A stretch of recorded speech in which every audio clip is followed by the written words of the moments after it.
Hey, it's Glendon again, and we're going to start this week off with a different type of mindset.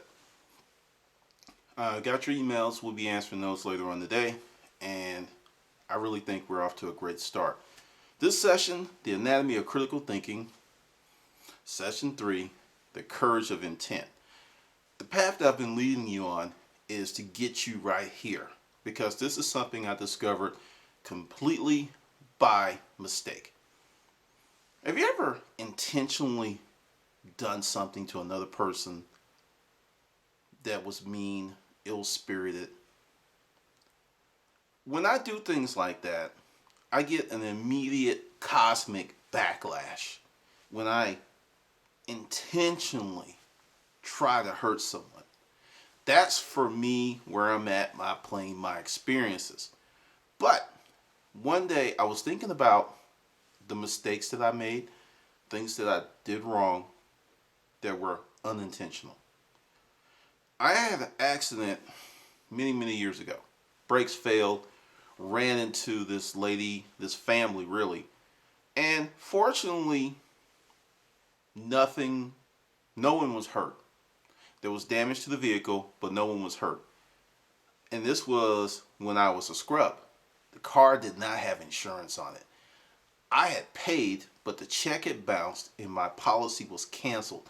So the moment that I had this accident, I was driving uninsured and didn't know. Bad things happened. I ended up losing my license, deservingly so. And I owed these people a lot of money because I think it was roughly $1,700 to get their vehicle fixed. I didn't have the money. Car was wrecked, couldn't drive, a lot of bad stuff happened. But I didn't intentionally try to do this. And essentially, I got a check from out of nowhere. It was $1,500. Called up the lady and said, look, this is all I have, really. And she took it and she said, fine, we're good, we're done. Then a few weeks later, I got another check for $3,000. Now understand, I created an accident. I wasn't drinking or nothing like that. Brakes failed. It just happened. It was just one of those things. And I hit someone, created damage, caused harm, and there was even more consequences. But I wasn't trying to do it. I tried to avoid them. Now, I was intentionally mean to someone years ago, and my life was just like jacked up for weeks. Understand, there's this massive accident with multiple people involved. And I didn't really, it just happened. But I didn't really experience a lot of ill consequences when you really think about it. But I did one little small, vindictive, evil thing to someone, and my life was just jacked up. And I sat there, and years later, after these two incidents that happened, I just said, whoa, wait a minute. I caused more damage, more harm here. But I did this little evil thing here, but the backlash, the blowback was so huge. And I was like, what is that? And I couldn't sleep. I got up and I was thinking about it and I was like, what is it? Then I started reading and I came across something that was about intent.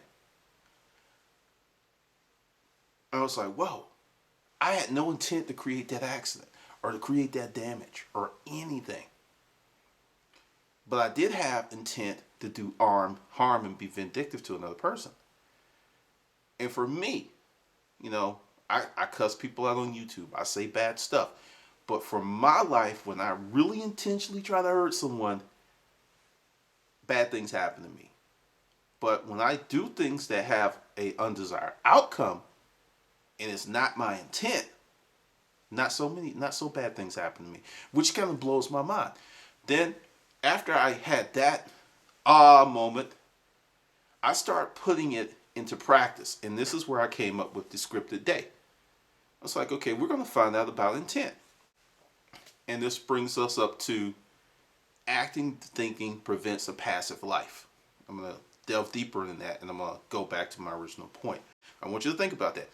Active thinking prevents a passive life. So to prove my theory to myself, it was just me and the walls, I scripted my day. Like I said, I couldn't sleep, so I sat there and I wrote out what I wanted to happen the next day. My intent. I was at a place I didn't really enjoy working at. Really hated it working there. The manager was just an ass. I wrote out very simple, very, very simple. I'm going to have a great day. Things are going to go smoothly. I'm going to get along with everyone, and no one's going to bother me. Pretty Pollyannish, right? Wrote it out, went to sleep because I finally had that moment. Got up the next day, went to work, didn't think nothing of it. Left that piece of paper on the desk, went to work. Came home, and I was like, yeah, today was a pretty good day. Normal the bullshit that normally goes down, it just didn't. And I went to my bedroom and I saw the piece of paper and I read it and I was just like, oh hell. Not everything on the list happened, but 80 to 90% happened. Then I did it again. And I did it again. And I did it again. And the results were always favorable. Understand, this 100% thing did not happen. Later on, it started to. And I think I know why. But most of us live a passive life. We don't really go, I want to do this, followed up by goals, followed up by action, followed up, by a plan, which should be before the action. So really, you're living a passive life. And if you're unhappy living a passive life, you can make changes. You can make great changes, and you can start the day. So with the intent, and this is where courage comes in, because we are following many, many narratives. Many narratives. To be a wonderful husband, you must remember your wife's birthday, and you must bring her flowers, and you must do this. With little regard to your wife may not give two shits about that, and she hates flowers. She would probably prefer you cook her a meal, or she may enjoy a walk in the park based on what she likes.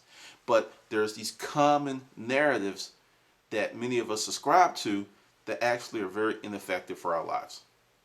So the courage of intent is you have the courage to intend to design your life. That's why you need the courage, because all these social narratives that we face are so strong that if you say something wrong or you say something that goes outside of that narrative, you're an asshole, you're a troublemaker, and you're disrupting the flow of the narrative. And we can't have that. You must go. You'll be punished. You may even call names. They may even look at you, point, and laugh when you're just being true to yourself. To design your life, you must claim your intent.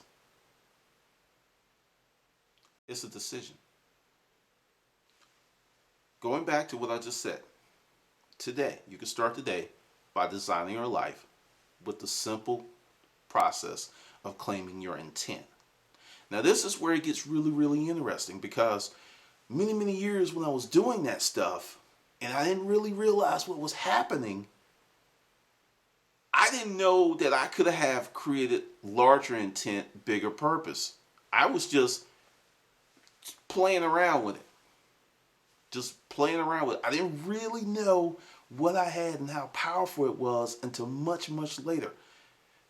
And I want you to go back to something that, if you've been with me since the first storage auction videos, something I said in the video that proves this true.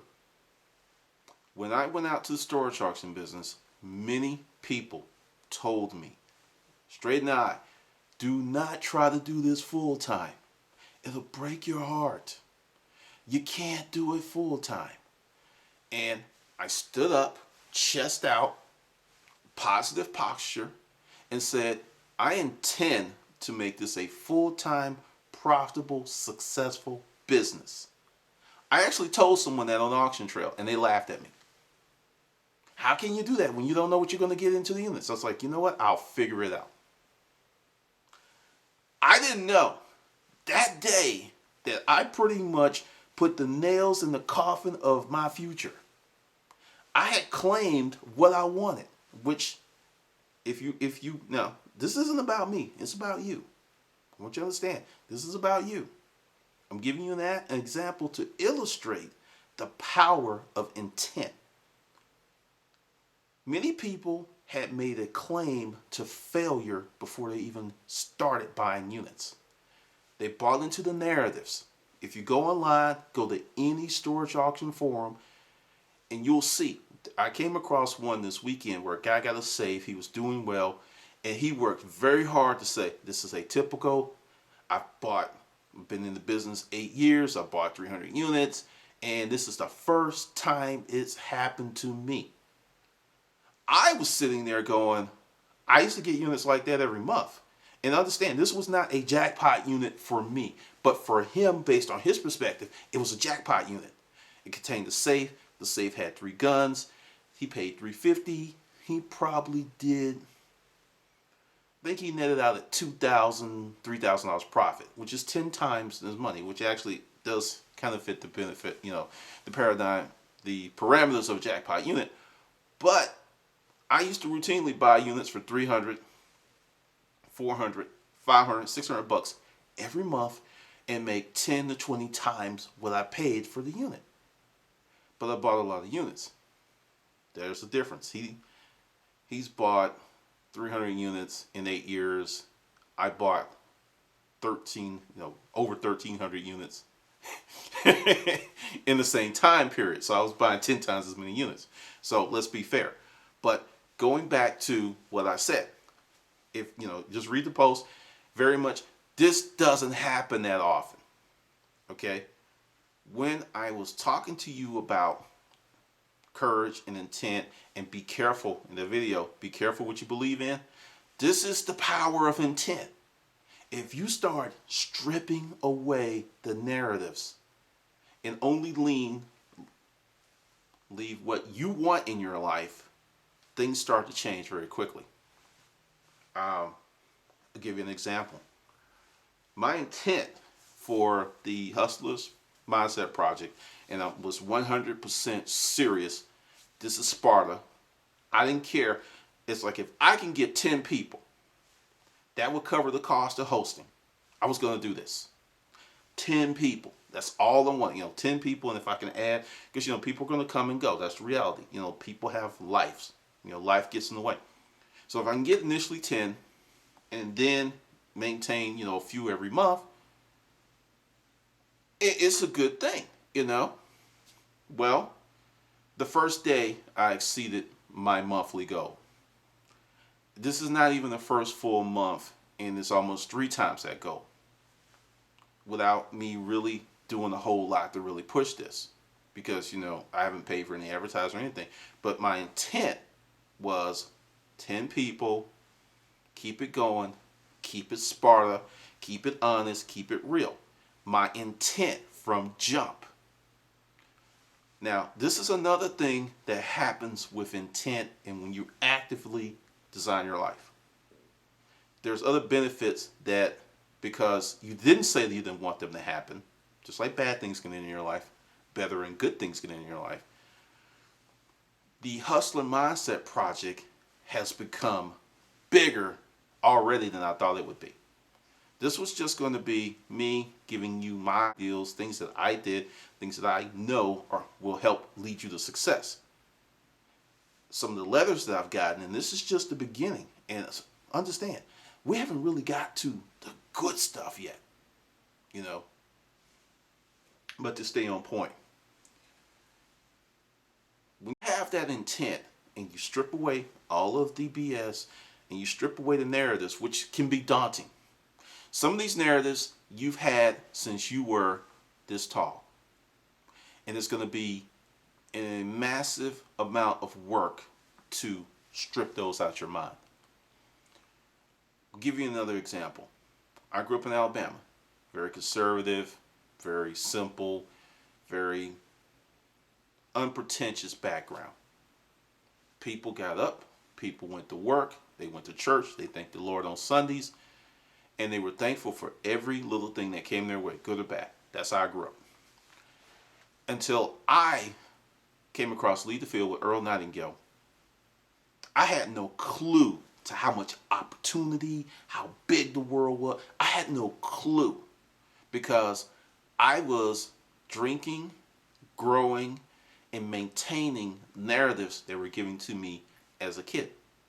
Now, the beautiful thing about a narrative is you can get rid of that narrative that doesn't work for you and write your own narrative. And I started doing that, with the scripted days, and I wasn't consistent with it. I would do it for a period of time, then I would stop.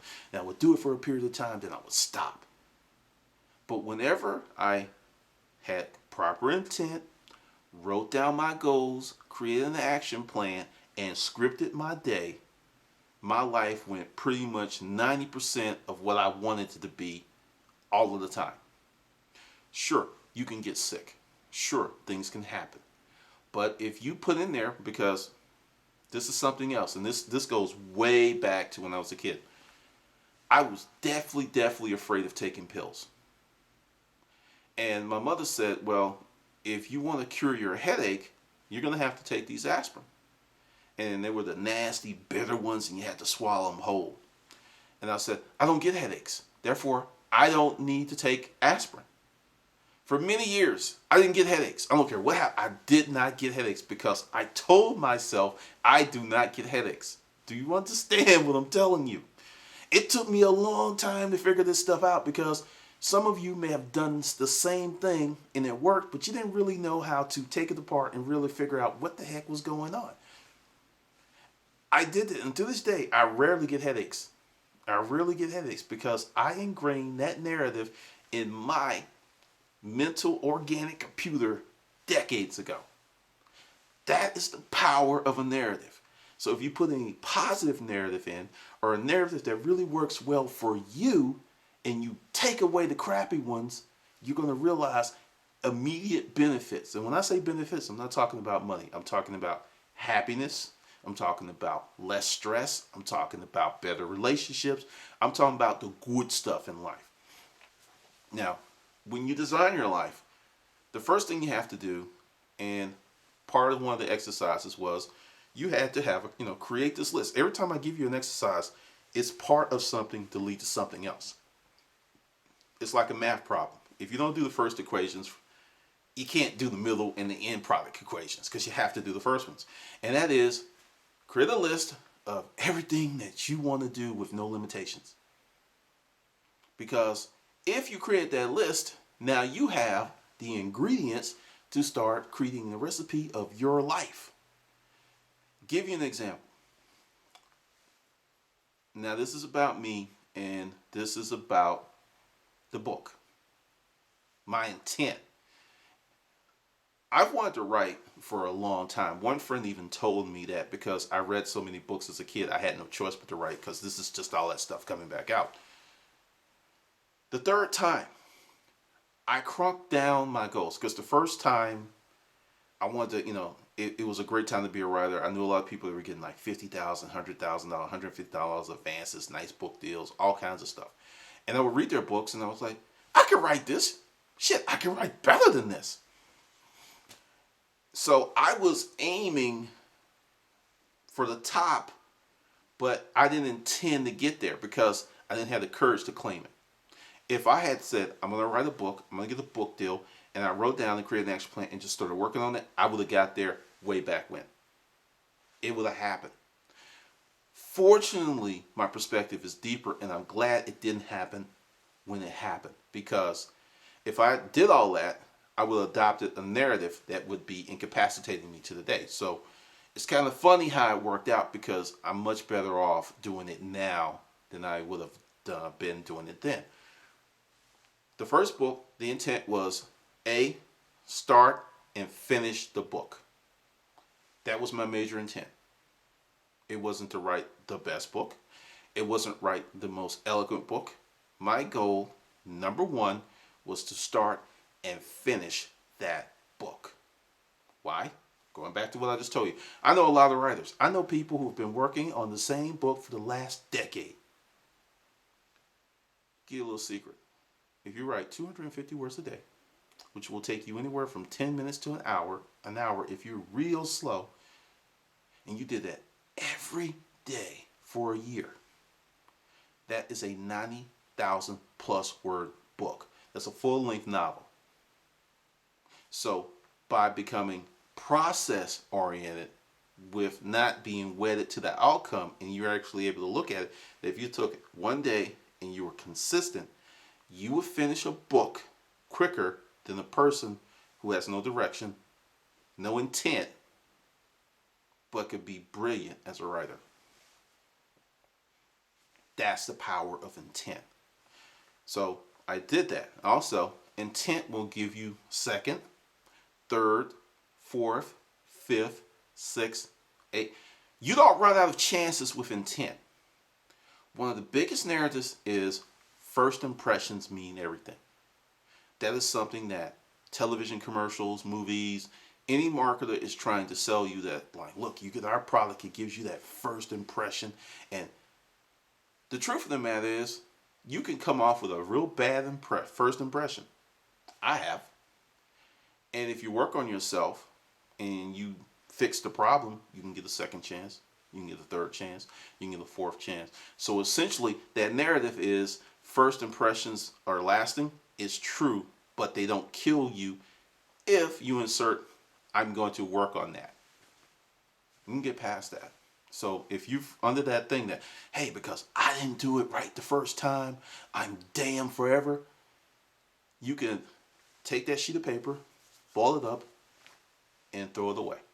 And write, yeah, I messed up the first time, but I'm going to do well the second time, I'm going to do well the third. And you create a whole new paradigm for yourself.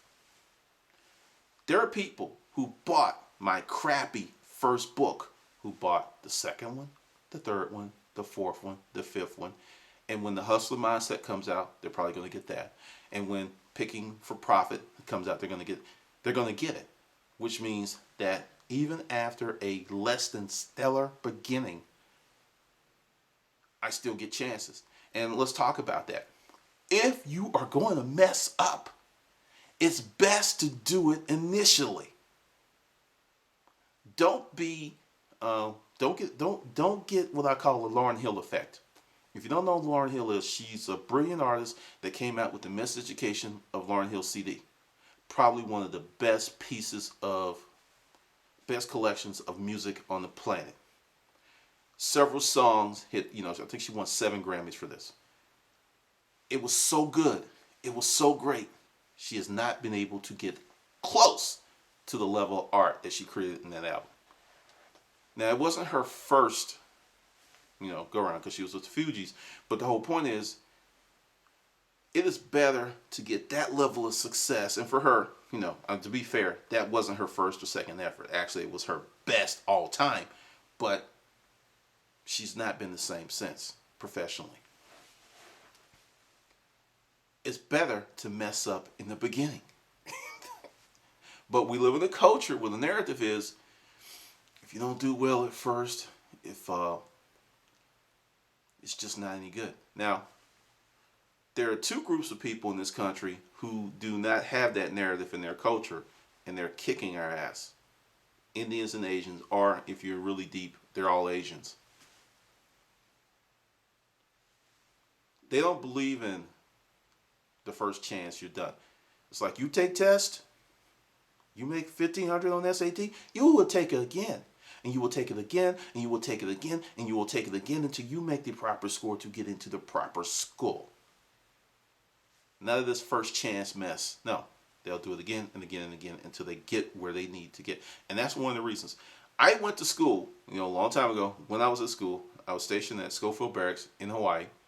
And I went to the University of Chaminade, which, Hawaii, they're all Asians. I went to school with Asians. They freaking work.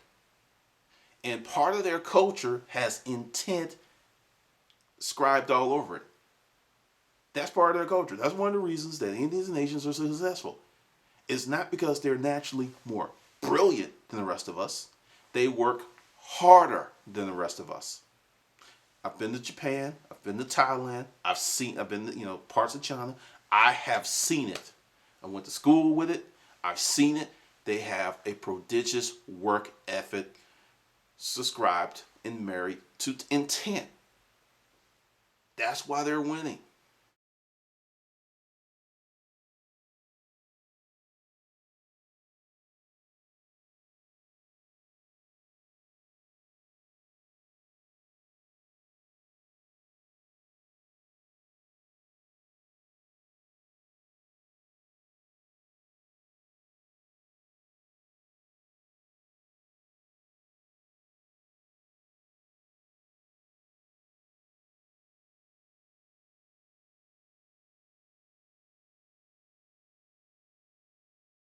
forgive her, and I had to move on.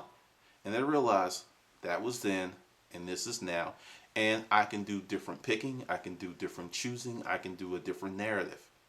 Because there are many times that you think when you make mistakes that you're damned for life. You're not. You're not damned for life. Not at all.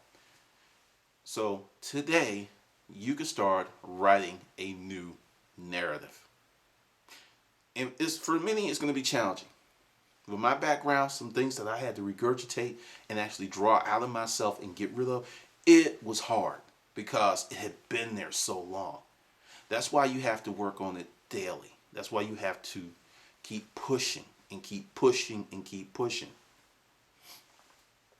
Another thing that happens with this is what I call the danger of an aimless life. You've not really made any decisions what you want your life to be. You're not really working for anything. You kind of lucked into a job. You kind of lucked into a relationship. And you're okay. You're okay. But you're not like really happy. You're not really happy. You just like, you wake up, you go to bed. You wake up, you go to bed. And when you wake up, it's like, oh, it's that shit again. Versus, all right, what are we gonna do today? What's really popping today? I want you to wake up with that kind of enthusiasm. This is coming from a person who went through a horrible divorce, and at one point, due to the horrible divorce, was homeless. So when you say, hey, Glendon, you came from the storage business, you made a lot of money, I'm going to say you're absolutely correct. But I'm also going to say, before I learned to change my mentality, I went through absolute hell. Hell. Lived in a neighborhood with crackheads. I live in a dilapidated house. It was a boarding house. There was a crackhead. There was this alcoholic. There was a bunch of very disenfranchised personalities living in that house, and I was one of them. That went on for a few years. I lost many friends. I have, like, my best friend now. He was the only one that came to see me in that hellhole. Other people were like, I'm not coming over there. I had one friend who I thought, oh, I'm not coming over there. I'll meet you somewhere else. Well, I'm not coming over there. I mean, seriously, that's what he told me on the phone. I'm not coming over there. And this is the same place. And I want you to really think about this, because it took me a minute to think about it. It kind of woke me up one night. That if you're in a horrible place and you've been stripped of a lot of stuff being money, maybe where you used to live, your car, friends, if you turn that around, you're incredibly light. There's many things that are gone. They're not holding you back. And I didn't realize that at the time, because all I could see was I didn't have this, and I didn't have the nice house, and I didn't have that career anymore. That's all I could see. But when I started working on myself and I started reading, I realized I had a lot of time before I got that second job. I had opportunity. I was actually free of a lot of things, but because of the narrative that to be a successful person in this culture, you must grow and you must accumulate things. That's one of the narratives in this country. It's like, you're supposed to work a job, build assets, and when you reach a certain age, you're supposed to have this. And when you get to this age, you're supposed to have this. And when you get to this age, you're supposed to get that. Who wrote those narratives? Companies trying to sell you stuff. That's who wrote those narratives. Because, give you another example. To have a successful retirement, you should have 1.2, 1.3 million saved. Enough money to continue earning dividends, yet throw off enough money that you can live on. I've run across a lot of poor people. I've run across a lot of retired people. I've run across many retired people who are doing okay. They're not drinking champagne and having caviar with their lunch, but they're living, they help out their kids, and they don't have any of that saved. But they did a few things. They bought a house and they never moved and paid it off. Number one. Number two, They didn't change cars all the time. Those two things allow many average people to have fulfilling and real retirement. Two things. And they didn't have that $1,000,000. Two things. What those two things are: sound money management and staying out of debt. That allowed them to retire. It's two things. Yet we live in a culture right now that predicts and pushes you to get into debt with one of the biggest: get a college degree and get in. It is worth getting into a shitload of debt for a college degree. I don't think it is. If you must get a degree, go to community college. Get your degree as cheap as possible. If you need to get a degree from a fancy school, go to community college or whatever college, then transfer to that fancy school, then graduate out of that school. Then you've got it all. You didn't pay a grip for your degree, and you got the prestige of graduating from one of those fancy schools. That's the way you do it from my perspective.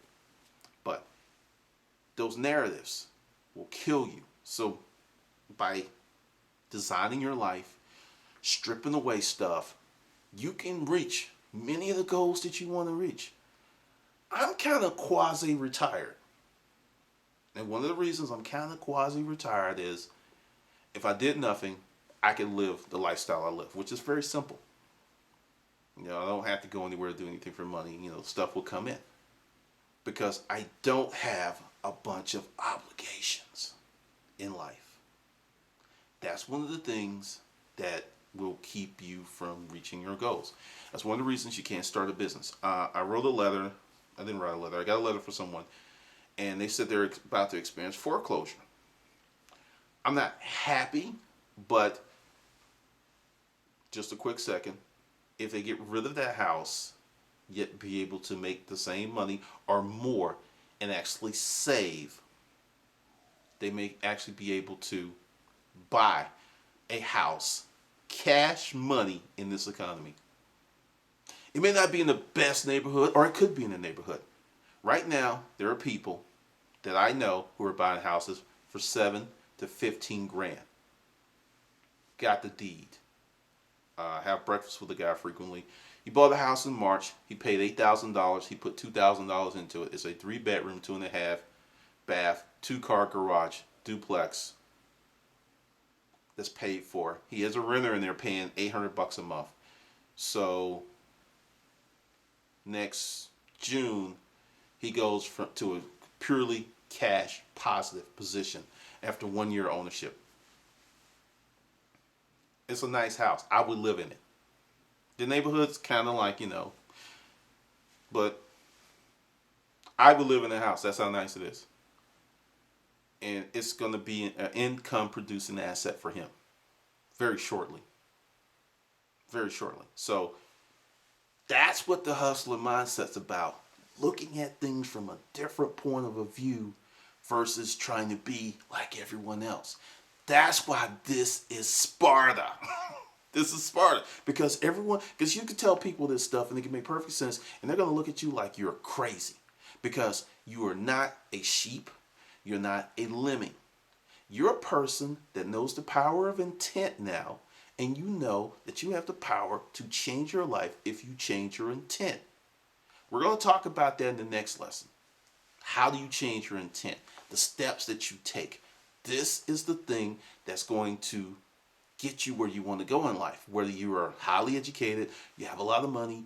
Understand, when I got in the storage auction business, actually, you know the story, how I created my own reference to get a job. That's how I got out of a very bad situation. And I told you, a lot of people would think that's unethical. And if you think it is, that's your opinion, and I'll live with it. Will I do it over again? Yes. Because that got me from being in a very bad situation. But that's the power of the hustler mindset. Now, the danger of an aimless life is you just end up anywhere. You just end up anywhere. You just exist from day to day to day. And since your life is aimless, there's no defined intent. There's no purpose. Now, there's a difference between purpose and intent, which I will address. Anything can happen to you. Some good can happen, some bad can happen, but with the way that this country is heading, chances of something bad, meaning you're going to have to pay more money for essentials. You're going to have to do things you don't want to do. You're going to have to work very hard for less. This is some of the stuff that's happening. Sure, there are people who win the lottery. Sure, there are people who get great career opportunities just out the blue. But that's not the norm. More than likely, the big, wait a minute, why are my cheeks spreading, is happening. And you don't know why. That's the danger of living an aimless life, because believe it or not, when you don't make a decision, that's a decision not to make a decision. So if you're going to make a decision, it might as well be a positive decision that's going to impact and improve your life. Now, intent and purpose, two different things. Break it down for you. I intend to have a good day. That's a directive that you're sending to your mind that you are pushing out into the world. Purpose. Purpose is a reason for existing. You can have a purpose and use that purpose to create an intent. But or you can intend to create a purpose if you don't have one. But they're not the same thing. Like right now, the purpose of the Hustler Mindset Project is to create better, healthier, and wealthier people mentally. Yes, it's a mental deal. First and foremost, and then the spiritual, then the physical, and then the financial. Because you in this country, you need all. Because many people are like, hey, if I just get spiritually correct, everything's going to come. No, it's not. Like that other narrative, if you follow your passion, the money will come. That's not always true. Many times, it doesn't happen. But that's the purpose, that I want you to come out of this better off than when you came in. If, you stay here a few months, or you stay here as long as this thing goes on, and at the end, you're like, I've grown. My life is so much better. That's a win. That's what the Hustler Mindset Project is supposed to do. If you come out better, and this is the thing, and there's going to be 2 videos this week, because we're going to start the Fiverr thing. But I want to look for things that can help you make money as soon as possible. Because I've been online since August 6, 2009. 2010, roughly, 2010, I started making money online. Got to a point where I was able to completely support myself from making money online. I can teach someone that. And the thing is, there are more opportunities to do that now. Because I want you to think about this. Like, let's take Fiverr, because that's the thing that we're going to get really deep into. Say you go ahead and create a few services on Fiverr, and say you make $50, $100 a month. Okay? Nothing mind-blowing. Maybe it pays a cell phone bill. But if I can get you to that point, then the Hustler Mindset Project is free. I want you to think about that. If I can get you to that point, this information is free. That's how I look at it, because YouTube is my marketing arm. Most people have to pay for their marketing, or get some. My marketing arm pays me. So every time I put up a video and I put in that book ad, I'm also getting paid on the back end. And I thought about that. That's just like crazy. That's just really, really crazy. But because of the hustler mindset I was able to see that opportunity, realize what it was, and exploit the hell out of it. I want you to be able to do similar things. There are some of you that have access to something, or you're in the right position to do something, and you haven't really thought it out, and you can't take advantage of it, but it's right there in front of your face. That's what we're going to do. How to exploit those opportunities, how to develop yourself, how to recognize those things. And that's the beauty of this, because another reason that I decided to put this behind the paywall is I want people who are actually going to do something with different information, because YouTube is wonderful. YouTube is like 95% freaking awesome. But That 5% that comes in there, they want to actually challenge the viewpoints. Essentially, what they want is attention. The people who are serious, they go out and they create their own channels, they create their own viewership, and there's very few people. And I was like, hey, so I created a new policy. If you want to debate me and you're respectful, I'm going to leave it up and we'll just go back and forth.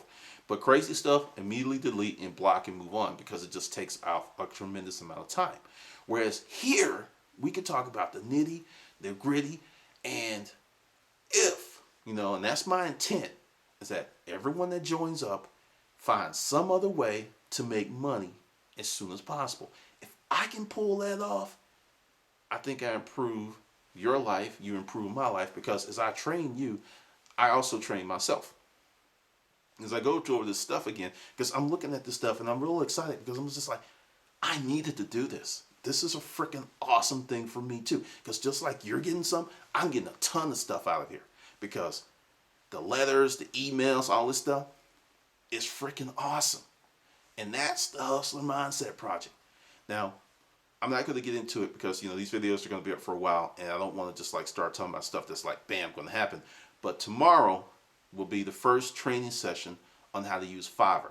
And we're also going to have to do something about the live webinars, because there are people who are like, hey, I'm in school.